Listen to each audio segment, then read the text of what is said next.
Antes de iniciar el estudio de un tema es fundamental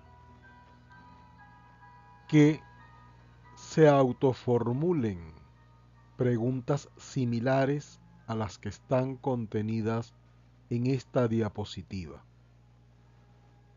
aún apelando al conocimiento ordinario o común, sin temor a que el error que luego se detecte inhiba la propia autoformulación, porque ello es lo que permite un estudio estructurado y con sentido.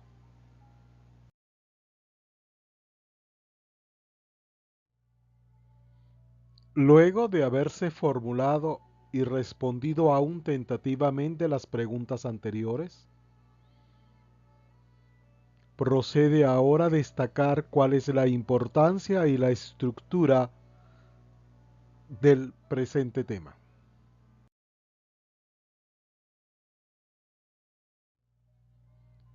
Este es un tema no sólo importante en la práctica forense, sino que su sentido es revelador de cuál es la salud democrática de la sociedad en la cual se inserta.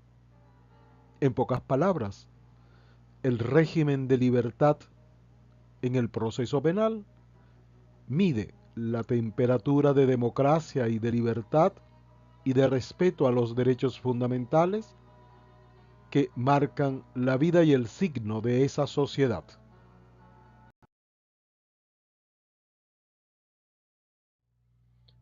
El presente tema está estructurado en dos partes o bloques. Una parte conceptual, mediante la cual se definen las ideas que son básicos en el estudio del tema, y en segundo lugar, lo relativo al procedimiento de las instituciones que se encuentran vinculadas al presente tema.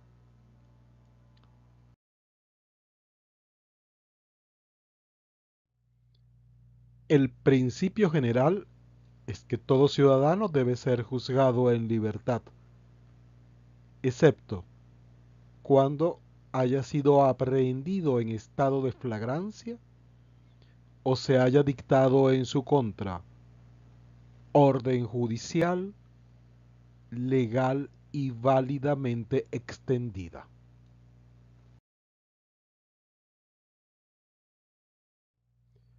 De acuerdo a lo dispuesto en el artículo 41, así como en los artículos 229 y siguientes del Código Orgánico Procesal Penal, es necesario tener presente cuáles son los principios que rigen en materia de las medidas de coerción personal, que abarcan tanto las de privación de libertad como las restrictivas de libertad, vale decir, las llamadas medidas cautelares sustitutivas. En primer lugar, el de libertad anteriormente referido. En segundo lugar, el de proporcionalidad, en virtud del cual las medidas de coerción personal deben guardar relación de proporción con la gravedad del delito, las circunstancias de su perpetración y la sanción probable. Estos tres elementos deben ser considerados por el juez y por el Ministerio Público cada vez que se aplica o se solicita una medida de coerción. Y siempre hay que tener en cuenta que no debe sobrepasar la pena mínima ni tampoco exceder el plazo de 2 años. Y si hubiere varios delitos, tomar en cuenta la pena mínima del delito más grave. Sin embargo, cuando existan causas graves que lo justifiquen,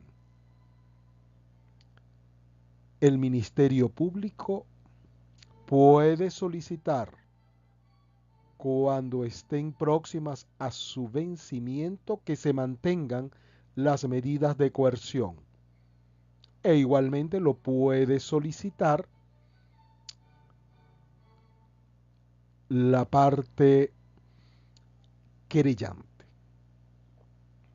Esta prórroga no puede exceder la pena mínima prevista para el delito.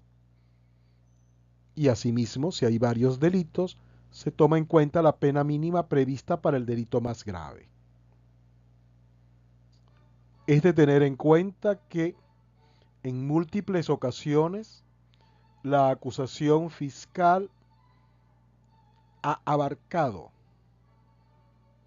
delitos a todas luces improcedentes, pero con una pena importante, lo que permite que la detención se mantenga por largo tiempo o prácticamente mientras dure el proceso, violentando los derechos y garantías constitucionales.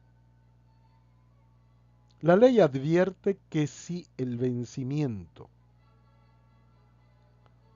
obedece a dilaciones indebidas atribuibles al imputado, también se puede solicitar. En este último supuesto, igualmente, debe regir la mayor cautela y prudencia judicial a los fines de no confundir el ejercicio legítimo del derecho a la defensa con dilaciones indebidas. La decisión le corresponde al juez de control, y si la causa estuviere en alzada ante la Corte de Apelaciones, se han de devolver las actuaciones al juez de primera instancia para que se pronuncie sobre la solicitud. Las medidas de coerción deben emitirse a través de una resolución judicial fundada y del modo que perjudique lo menos posible. Una resolución judicial fundada es aquella que se encuentra motivada, es decir, apoyada en razones de hecho y de derecho lo suficientemente persuasivas como para justificar la afectación al derecho de libertad. Por otra parte, y esto en cuanto a labor interpretativa del juez e incluso del Ministerio Público, todas las disposiciones legales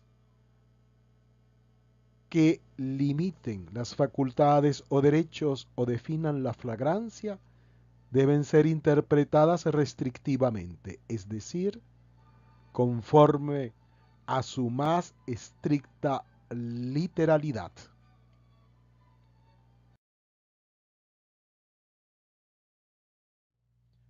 La Constitución señala en su artículo 44 que la libertad personal es inviolable y en consecuencia, numeral primero, ninguna persona puede ser arrestada o detenida sino en virtud de una orden judicial, a menos que sea sorprendida infraganti. En este caso, será llevada ante una autoridad judicial en un tiempo no mayor de 48 horas a partir del momento de la detención, será juzgada en libertad, excepto por las razones determinadas por la ley y apreciadas por el juez o jueza en cada caso. La constitución de caución exigida por la ley para conceder la libertad del detenido no causará impuesto alguno. A su vez, el Código Orgánico Procesal Penal en su artículo 9, las disposiciones de este código que autorizan preventivamente la privación o restricción de la libertad o de otros derechos del imputado o imputada, o su ejercicio, tienen carácter excepcional. Solo podrán ser interpretadas restrictivamente y su aplicación debe ser proporcional a la pena o medida de seguridad que pueda ser impuesta. Las únicas medidas preventivas en contra del imputado son las que este código autoriza, conforme a la Constitución de la República Bolivariana de Venezuela. Por su parte, el artículo 229 del mismo código reitera los principios consagrados tanto en la Constitución como en las disposiciones del título preliminar del mismo código, cuando señala que toda persona a quien se le impute participación en un hecho punible permanecerá en libertad durante el proceso, salvo las excepciones establecidas en este código. La privación de libertad es una medida cautelar que sólo procederá cuando las demás medidas cautelares sean insuficientes para asegurar las finalidades del proceso. En consecuencia, todas estas disposiciones establecen que la privación de libertad durante el proceso se rige estrictamente por el principio de legalidad procesal, es decir, solo opera la restricción de la libertad cuando concurren las causas establecidas legalmente por la ley procesal, valga la redundancia, vale decir, flagrancia u orden judicial expedida conforme a la ley. Es muy importante tener en cuenta que el mismo Código Orgánico Procesal Penal señala expresamente que la medida de privación judicial privativa de libertad solo procede de manera subsidiaria cuando las demás medidas cautelares no satisfacen las finalidades del proceso. Ello quiere decir que la detención durante el proceso es una medida de carácter procesal y no de política criminal, salvo casos muy excepcionales a los que posteriormente nos dirigiremos.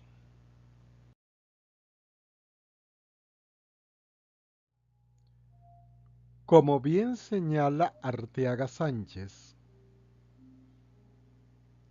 el delito es flagrante en cuanto se está realizando o ejecutando por alguien y es observado por un funcionario o un particular. En pocas palabras, no hay una categoría de delito flagrante. De lo que se trata es de un hecho que se está ejecutando y a su vez es observado o visto. La definición se ajusta al concepto general que está inserto en el artículo 234 del Código Orgánico Procesal Penal, en el cual a su vez se determinan las especies de flagrancia, la que se puede llamar o denominar flagrancia real, que es aquel hecho que se está cometiendo o se acaba de cometer. Existe a su vez la cuasiflagrancia, que aparece contenida en el mencionado dispositivo bajo estos términos. También se tendrá como delito flagrante aquel por el cual el sospechoso o sospechosa se vea perseguido o perseguida por la autoridad policial, por la víctima o por el clamor público. En este caso, como es fácil deducir, se trata de una persecución que sigue al hecho. Por último, tenemos la flagrancia presumida o presunta, en el cual no estamos frente a una persecución inmediata a la comisión o ejecución del hecho, aun cuando existe un tiempo cercano al mismo. Es el supuesto que aparece en último término el encabezado del artículo 234 antes mencionado, que textualmente dice: o en el que se le sorprenda a poco de haberse cometido el hecho, en el mismo lugar o cerca del lugar donde se cometió, con armas, instrumentos u otros objetos que de alguna manera hagan presumir con fundamento que él o ella es el autor o autora. Como se puede inferir, son tres momentos de observación. Uno, el de la flagrancia real o directa. Se observa en el momento en que se está cometiendo o se acaba de cometer. Una observación inmediatamente después, que es el que da lugar a la persecución, que por supuesto puede ser coetánea a la observación directa por parte de un tercero o por supuesto de la misma víctima. Y en tercer lugar, no hay una observación inmediatamente después o en el momento mismo de la comisión del hecho, sino de lo que se trata es de una observación luego, a poco, de haberse cometido, pero con unas circunstancias tales que efectivamente hagan presumir fundadamente que la persona es autora del hecho.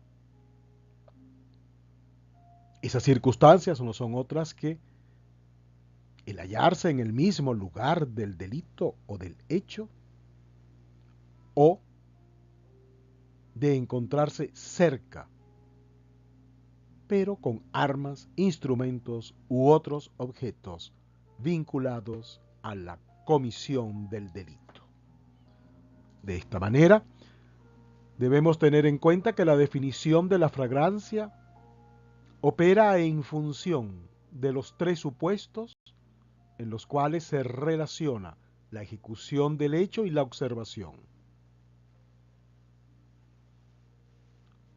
Es así que las especies corresponden a la definición o a las definiciones que de flagrancia se tengan, partiendo siempre de que hay una relación entre la ejecución del delito y su observación.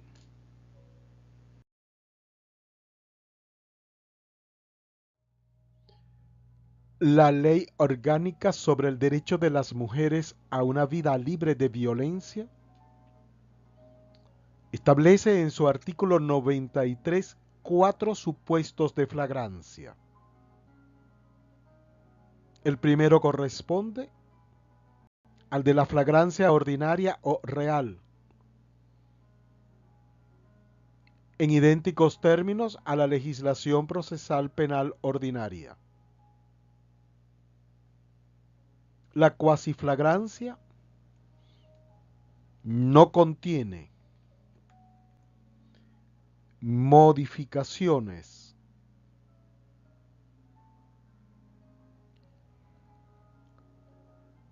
sustanciales con la legislación procesal penal ordinaria.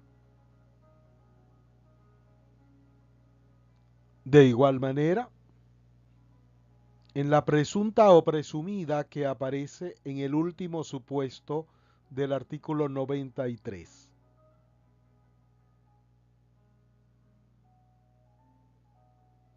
La novedad está fundamentalmente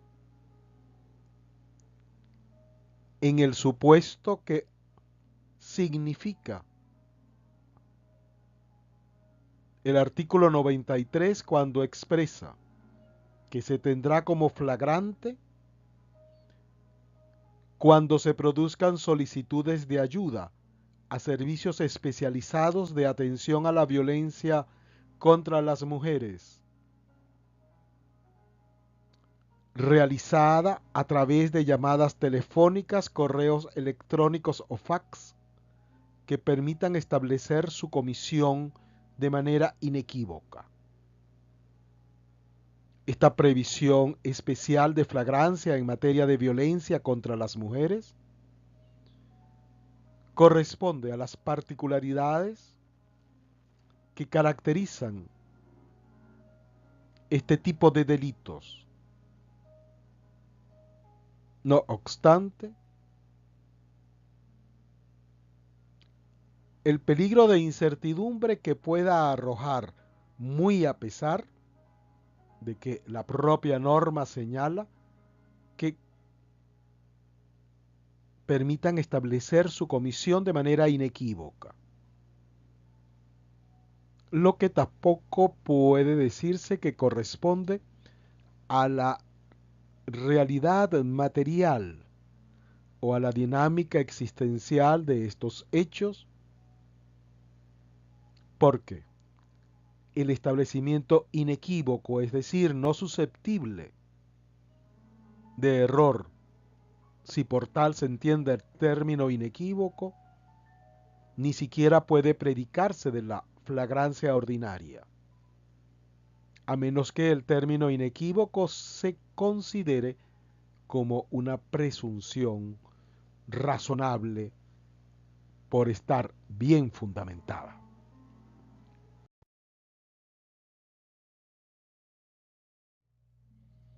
La parte sustantiva o conceptual del tema ha concluido con las diapositivas anteriores.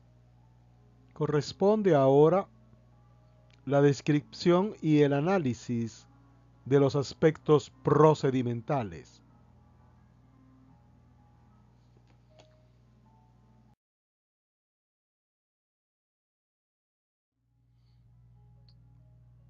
Las disposiciones sobre detención a que nos vamos a referir corresponden en primer lugar a la flagrancia, en segundo lugar a la orden judicial preventiva de libertad, Y en tercer lugar, las medidas cautelares, en ese orden, por cuanto en todos y cada uno de estos casos se trata de medidas de coerción personal.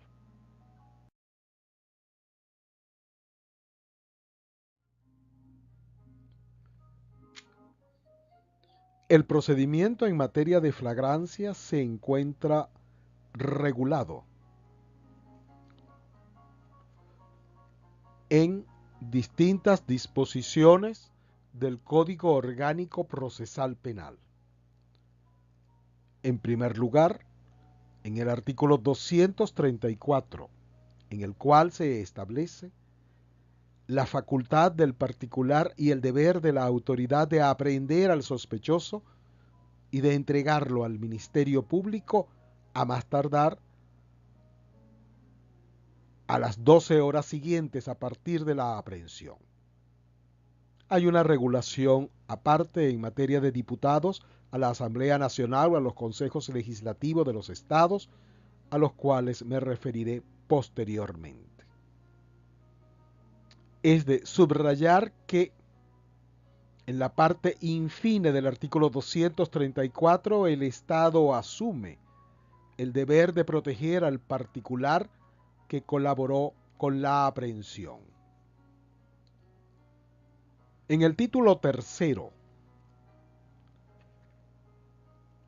contenido en el libro tercero de los procedimientos especiales, se encuentra el procedimiento abreviado, que es el aplicable en materia de flagrancia. El artículo 372 establece que el Ministerio Público puede proponer el procedimiento abreviado en los delitos flagrantes, sea cual fuere la pena aplicable. No deja de llamar la atención que si el delito es flagrante, vale decir, fue observado de manera directa o de manera indirecta la comisión del hecho, pareciera no tener sentido un procedimiento ordinario con fase preparatoria y que por lo tanto, de ser realmente flagrante, no se trata de una facultad, sino de una obligación del Estado el proceder al procedimiento abreviado. Sin embargo, la letra de la ley conspira en sentido contrario.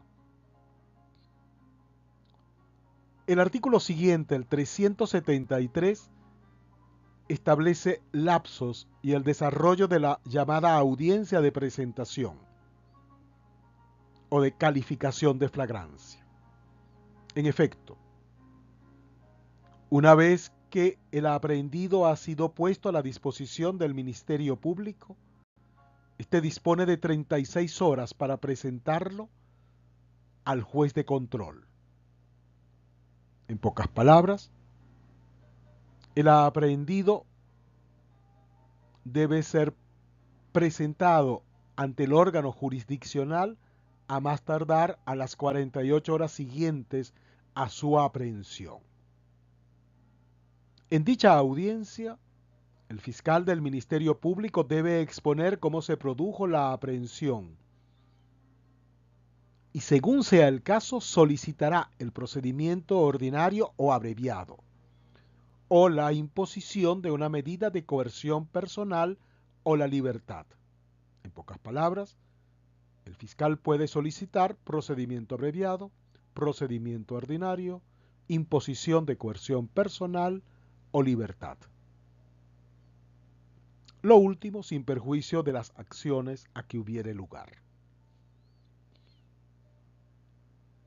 El juez de control, a su vez, cuenta con 48 horas siguientes para dictar su decisión, aun cuando en la práctica forense, de ordinario, la decisión se dicta al concluir la audiencia. El juez de control, a su vez, tiene distintas opciones. Si se han cumplido los requisitos, es decir, se trata de un delito en condición de flagrancia, El fiscal del Ministerio Público así lo ha narrado y ha solicitado el procedimiento abreviado. El juez debe decretar el procedimiento abreviado. Ahora, de no concurrir las anteriores circunstancias o condiciones, el juez ordenará el procedimiento ordinario, lo que lógicamente también ha de proceder si el fiscal del Ministerio Público solicita el procedimiento ordinario y el juez de control considera que es pertinente. Asunto distinto es si, solicitado el procedimiento ordinario, el juez de control tiene la facultad de acordar el abreviado, lo cual no parece conciliar con lo dispuesto en el artículo 373 en cuestión. Si el juez acuerda el procedimiento abreviado, tanto el fiscal como la víctima han de presentar la acusación directamente ante el tribunal de juicio, a fin de que se garantice el ejercicio del derecho de defensa. Y para que ello sea así, ha de consignarse hasta 5 días antes de la audiencia de juicio.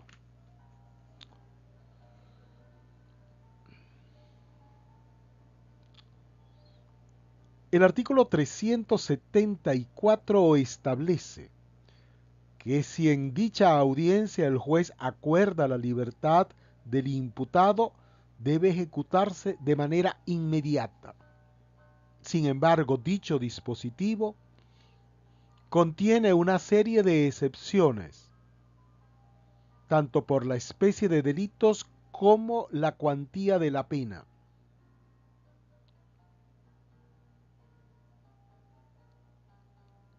Lo que en la práctica implica que un número importante de delitos, según una intuitiva estadística forense,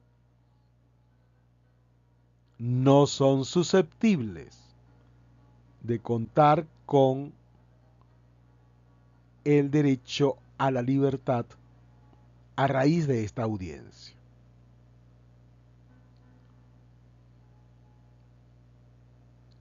Igualmente se establece como un supuesto que el Ministerio Público ejerciera el recurso de apelación oralmente en la audiencia. En este caso se oye a la defensa y el juez remitirá el expediente dentro de las 24 horas siguientes a la Corte de Apelaciones, que ha de resolver dentro de las 48 horas siguientes a partir del recibo de las actuaciones. Es de señalarse que esta apelación oral implica una suerte de desconfianza por parte del legislador respecto a las decisiones del juez de control que acuerde la libertad. Pues el ejercicio de tal recurso de apelación oral impide la ejecución de la decisión favorable a la libertad.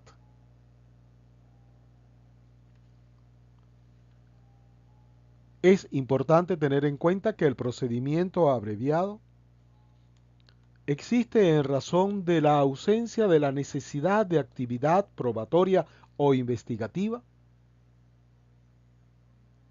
y que puede significar una suerte de limitación o de restricción al derecho de defensa porque el imputado concurre a la audiencia de calificación sin un conocimiento previo de cuál es el hecho o la calificación que le va a ser imputado por el Ministerio Público. La jurisprudencia ha concurrido alrededor del criterio de que dicha audiencia equivale a un acto de imputación, lo cual ciertamente va en desmedro de un ejercicio adecuado del derecho de defensa, tal como la Constitución en su artículo 49, numeral primero, establece.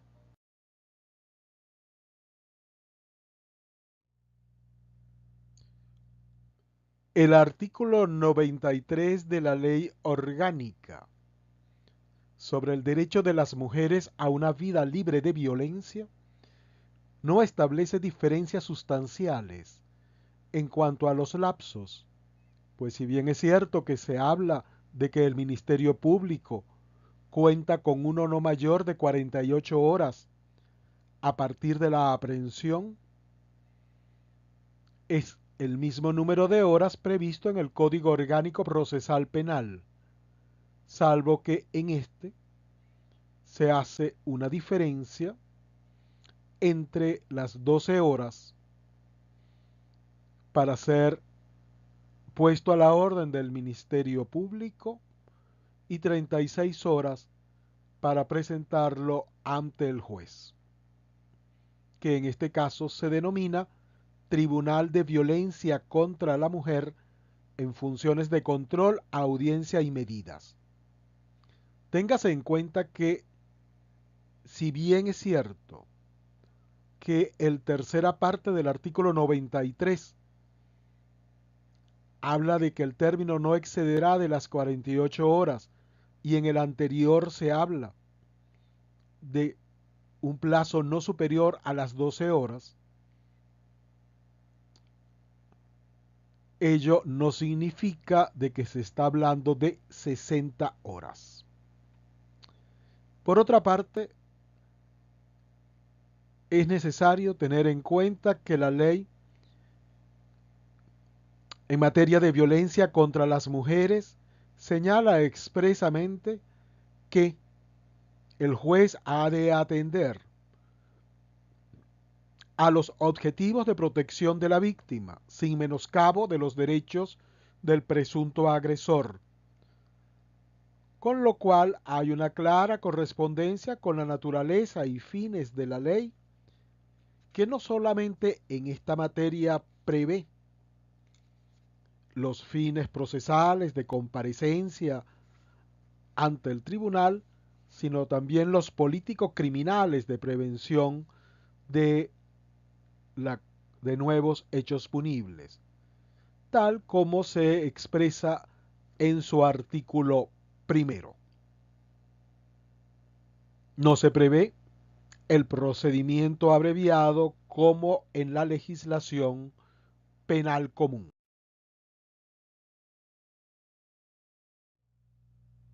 Son varios los supuestos de detención que se encuentran previstos en el Código Orgánico Procesal Penal. En primer lugar, la que se puede denominar privación judicial preventiva de libertad ordinaria. En segundo lugar, la especial. Y en tercer lugar, la excepcional. Todas ellas se encuentran previstas en el artículo 236 y les corresponde ser conocidas tanto la ordinaria como la excepcional por el juez de control y la especial por el juez de juicio.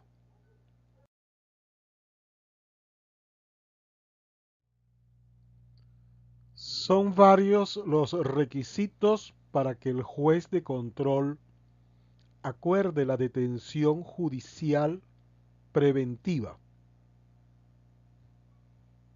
En primer lugar, es necesario, tal como lo dispone el premencionado artículo 236 del Código Orgánico Procesal Penal, que el Ministerio Público formule la solicitud. Dicha solicitud ha de cumplir ciertos requisitos. Es necesario que en la misma se determine o acredite lo siguiente. En primer lugar, que se trata de un hecho punible que merece pena privativa de libertad. y cuya acción penal no se encuentra evidentemente prescrita. En segundo lugar, el Ministerio Público ha de aportar cuáles son los elementos de convicción sobre los que fundamenta su solicitud, en virtud de los cuales considera o tiene la certeza de que el imputado es autor o partícipe del delito. En tercer lugar, es preciso que de los elementos anteriores emerja una presunción razonable de que hay peligro de fuga o de obstaculización en la búsqueda de la verdad respecto a un acto concreto de investigación. Sobre el peligro de fuga, el juez de control y en su motivación el fiscal del Ministerio Público han de considerar un conjunto de circunstancias que son las previstas en el artículo 237 y que no operan con carácter acumulativo, pero han de ser de la suficiente entidad o importancia para concluir razonablemente que hay tal peligro de fuga. Entre las circunstancias que se han de tomar en cuenta tenemos las siguientes: el arraigo en el país, es decir, que el imputado, en razón de su domicilio, residencia, familia, negocios, trabajo o facilidades para abandonar definitivamente el país o permanecer oculto, no ofrece las bases para un juicio de probabilidad de fuga. En pocas palabras, si la persona está arraigada o no tiene facilidades para abandonar el país, tal requisito no concurre. El segundo elemento no es fáctico, sino que es de carácter fundamentalmente normativo y tiene que ver con la pena probable. En tal caso es necesario relacionar el numeral segundo del artículo 237 con la presunción que el mismo código establece en su parágrafo primero en dicho artículo, según el cual las penas privativas de libertad cuyo término máximo sea igual o superior a 10 años hace presumir la fuga. Es necesario tener en consideración que esta norma debe ser interpretada como una presunción juris tantum, en virtud de los principios que rigen anteriormente señalados. Lamentablemente, en la práctica forense, opera, de hecho, como una presunción juris et de jure. Otra circunstancia a tomar en cuenta es la magnitud del daño causado, que debe ser entendida conforme a criterios de carácter patrimonial o material. Y ello es coincidente con lo previsto en el artículo 243, numeral tercero. En cuarto lugar es el comportamiento o conducta procesal, bien sea en el mismo proceso o en un proceso anterior. En tanto que indique la disposición del imputado de someterse a la persecución penal. En pocas palabras, si la conducta observada por el imputado es reveladora de su indisposición de sometimiento a la persecución penal, ello puede ser considerado una circunstancia que fundamenta un juicio hipotético de peligro de fuga. Esta circunstancia debe ser valorada o ponderada de un modo prudente, pues puede poner en peligro el derecho del imputado a su defensa y ser considerada una conducta que no es más que defensiva como una conducta sustancialmente ilícita, pues da lugar al peligro de fuga. Y por otra parte, se construye alrededor de la noción de un deber de sometimiento a la persecución penal, lo que es contrario a la propia condición o reacción de todo imputado de sustraerse a la imposición de una pena o a la expectativa de una pena.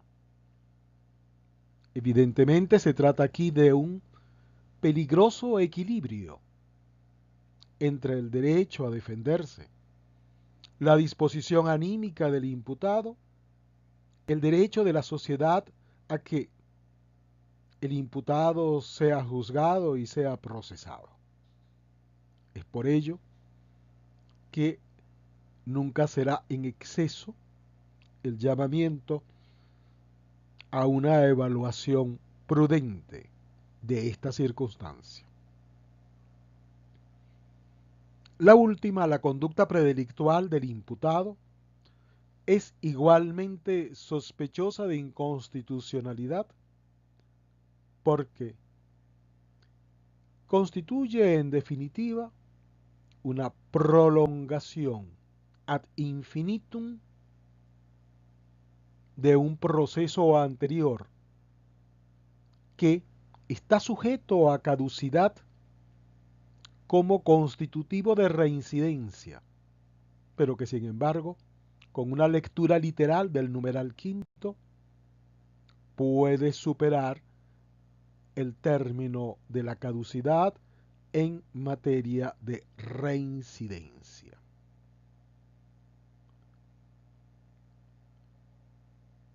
El artículo 237 en su parte final del parágrafo primero expresa que cuando concurran estas circunstancias, el representante del Ministerio Público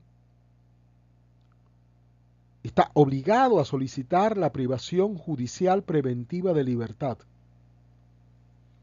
y el juez tiene la facultad de rechazarla, aun cuando ello debe ser de manera motivado y sustituirla por una medida cautelar sustitutiva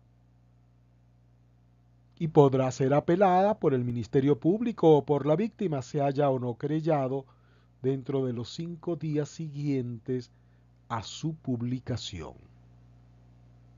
No se prevé expresamente que el juez de control pueda ordenar la detención preventiva, no obstante la solicitud en contrario por parte del Ministerio Público.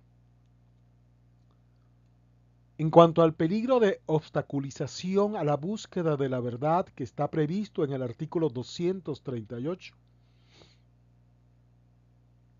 es necesario tener en consideración, en primer lugar, que no se trata de una presunción de obstacularización in genere, es decir, respecto a toda la actividad investigativa del Ministerio Público, sino que ha de referirse a un acto concreto de la investigación tal como se señala en la parte infine del numeral tercero del artículo 236. A diferencia del peligro de fuga, la ley no señala cuáles son los elementos de hecho sobre los cuales puede fundarse el juicio hipotético o presunción de peligro de obstaculización, sino en qué consiste dicho peligro, que la ley denomina grave sospecha, y que tiene que ver sobre la conducta obstructiva o destructiva que se puede llevar sobre elementos de convicción de carácter material o documental o sobre las personas, sean estos coimputados, testigos, víctimas o expertos. En pocas palabras, uno incide sobre cosas y otro incide sobre conductas o comportamientos. En cuanto al procedimiento, se encuentra igualmente previsto en el mencionado artículo 236 y opera muy esquemáticamente dicho de la siguiente manera. Formulada la solicitud por el Ministerio Público, el juez de control cuenta con 24 horas para resolver sobre el pedimento de detención. En caso de que la acuerde, expedirá la orden de aprehensión. Ello obedece obviamente a que la persona no está detenida. Una vez que ha sido detenido o detenida, será presentada o conducida ante el juez para la audiencia de presentación dentro de las 48 horas siguientes a esa aprehensión. En esa audiencia de presentación han de estar igualmente concurrentes las partes y la víctima, y allí el juez de control habrá de decidir si mantiene la detención o si la sustituye por otra menos gravosa. Si se mantiene la privación judicial preventiva de libertad, el Ministerio Público cuenta con 45 días para la presentación del acto conclusivo. Y si vencido dicho lapso, el juez no ha recibido el acto conclusivo, debe ordenar la libertad, aun cuando podrá imponer una medida cautelar sustitutiva.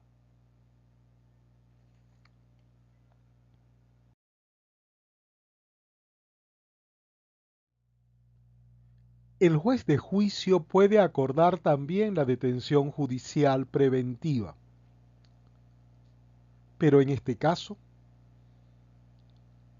no es necesario que concurran los anteriores requisitos, sino que el requisito que ha de concurrir es la presunción debidamente fundada de que el acusado no dará cumplimiento a los actos del proceso.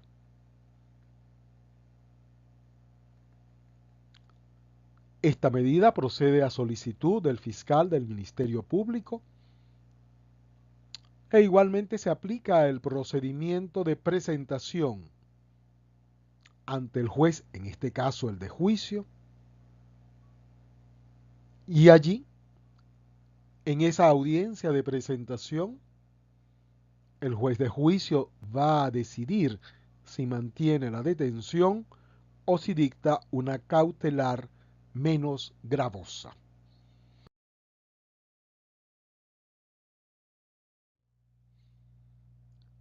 Esta especie de detención le corresponde también al juez de control y a solicitud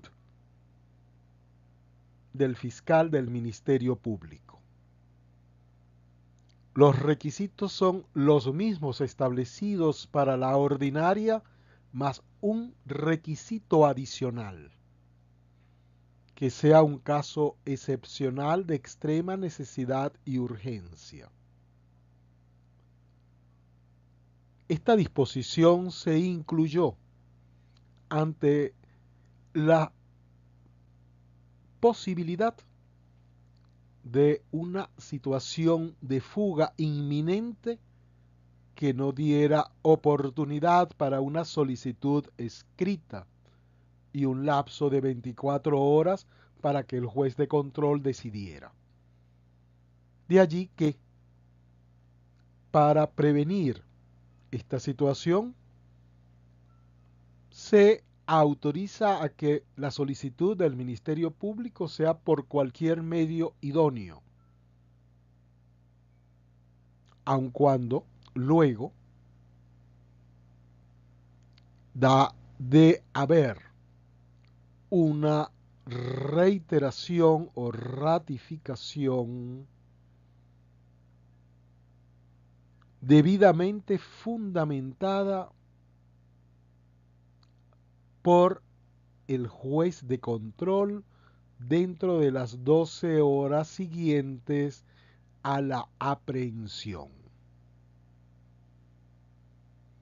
Si bien es cierto que la norma, último aparte del artículo 236, no lo señala respecto a la solicitud del Ministerio Público, debe inferirse, porque si es motivada la autorización del juez de control y la solicitud previa fue por cualquier medio idóneo, la misma, para garantizar el debido fundamento, debe igualmente motivarse a los fines de que el juez de control cuente con suficientes elementos que excedan la solicitud en términos excepcionales que ha formulado el Ministerio Público.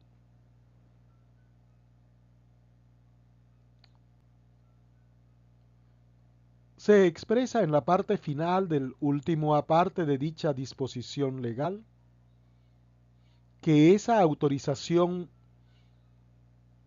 motivada por auto fundado del juez de control debe dictarse dentro de las 12 horas siguientes a la aprehensión, lo cual hace suponer que la norma descansa sobre la hipótesis de que, ordenada la detención por el juez de control, la misma se practicará en términos inmediatos, mas no se prevé que en efecto no ocurra en términos inmediatos, lo que no significa que cese en sus efectos la orden del juez de control.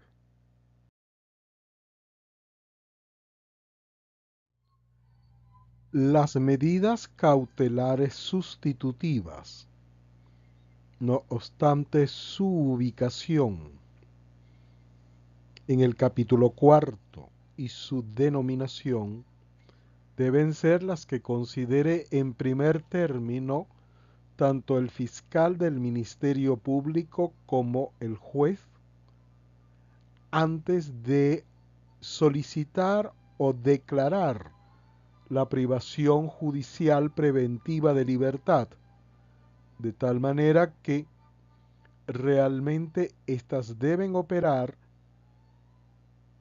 las cautelares sustitutivas, como las que se atiendan en primer lugar, y la privación de libertad como la subsidiaria, no obstante la práctica forense en un sentido contrario. Se encuentran establecidas en el artículo 242 y pueden ser clasificadas como detentiva, que es la detención domiciliaria, numeral primero, las que constituyen vigilancia y control en los numerales segundo y tercero, las prohibitivas, contenidas en los numerales cuarto, quinto y sexto, las de protección vinculada al numeral séptimo y las de caución, numeral octavo de carácter económico, personal, artículo 244, y juratoria, artículo 245. Y la innominada, que es la prevista en el artículo 242, numeral noveno. En materia de protección del derecho de las mujeres a una vida libre de violencia, tenemos las medidas de protección y de seguridad contenidas en el artículo 87 y que pueden ser dictadas de manera inmediata por los órganos receptores de denuncias. Y las medidas cautelares propiamente dichas, contenidas en el artículo 92 y que le corresponde dictar, a solicitud del Ministerio Público, al Tribunal de Violencia contra la Mujer en funciones de control, audiencia y medida, o también al juez en funciones de juicio. Tienen una naturaleza fundamentalmente de protección, como es propio de la ley que las regula.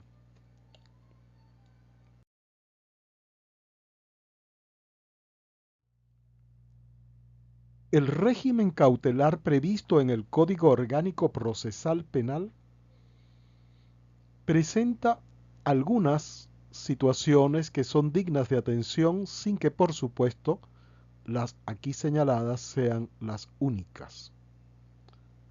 En primer lugar, no existe la determinación de un criterio de selección, por lo cual queda al buen juicio del juez y de las circunstancias concretas del caso y del imputado la elección de una u otra.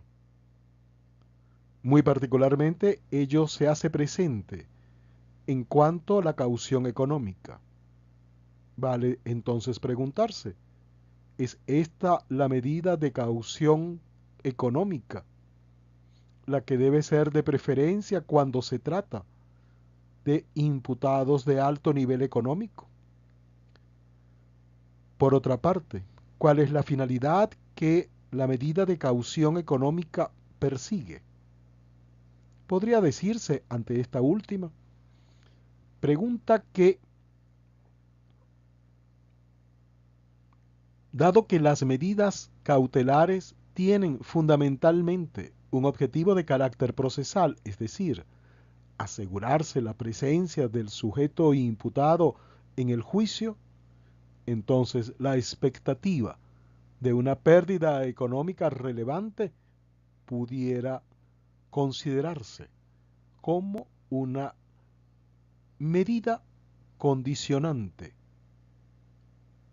que permita un juicio de posibilidad de que el imputado, antes de pagar el monto de la caución y no comparecer a juicio, opte por lo segundo en vez de lo primero. En cuanto la revocatoria por incumplimiento que está regulado en el artículo 248, puede considerarse que existe violación al debido proceso, concretamente al derecho de defensa, si se decretare la revocatoria por incomparecencia injustificada sin darle la oportunidad al incompareciente de dar las razones de su incomparecencia. Una medida dictada inaudita parte puede ser poderosamente lesiva a los derechos constitucionales del imputado. De tal manera que el juez debe ser lo suficientemente prudente y garantista a los fines de alcanzar el debido equilibrio entre la necesidad social de la realización del proceso y la incolumidad del derecho de defensa. El Código Orgánico Procesal Penal advierte claramente en el artículo 249 que el juez y por supuesto el fiscal del Ministerio Público en su solicitud debe evitar, desnaturalizar, distorsionar la finalidad de la medida y convertirla, como en ocasiones ocurre, en una suerte de pena adelantada o imponer una medida cautelar de imposible cumplimiento, como cuando se otorga una caución personal, pero se le exige a los fiadores la consignación del monto posible de la multa en un nivel tal que no le sea posible al imputado poder lograr o alcanzar que tales fiadores se apersonen ante el tribunal. En fin, es importante tener en cuenta que en ocasiones las medidas cautelares sustitutivas se utilizan de un modo desmedido y desproporcionado y se imponen restricciones que en lo absoluto guardan ninguna relación con la naturaleza del hecho por el cual el sujeto ha sido imputado. Es igualmente digno de tomar en cuenta que las obligaciones que asume el fiador se confunden con obligaciones que dependen de la conducta personal del afianzado, por lo cual se le obliga respecto no a su propia conducta, la conducta del fiador, sino respecto a la conducta del imputado, que es un tercero.